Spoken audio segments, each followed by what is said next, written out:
ఈ ఎన్కౌంటర్లో మావోయిస్ట్ అగ్రనేతలు మృతి చెందినట్లుగా తెలుస్తోంది. మృతుల్లో సెంట్రల్ కమిటీ సభ్యులు మనోజ్, జయరాం అలియాస్ చలపతి పాటు మరో కీలక అగ్రనేత వీరిలో ఉన్నట్లు తెలుస్తోంది. చలపతిపై ₹1 కోటి రివార్డు ఉందని అధికారులు వెల్లడించారు.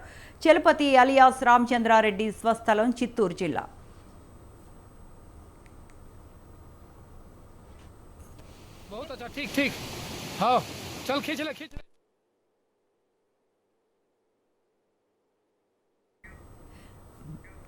చలపతి 3 రాష్ట్రాల్లో మోస్ట్ వాంటెడ్గా ఉన్నారు. చలపతి మిలిటరీ కమిషనర్ వ్యవహారాలు చూస్తుంటారని ప్రచారం. ఆయనపై ₹1 కోటి రివార్డు కూడా ఉంది.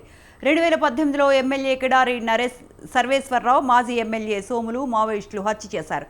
ఈ ఆపరేషన్కు మహిళా మావోయిస్ట్ నేత అరుణ నేతృత్వం వహించారని, మిలిటరీ కమిషన్ ఆధ్వర్యంలో చలపతి వ్యూహ రచన చేశారని పోలీసులు చెబుతూ ఉంటారు.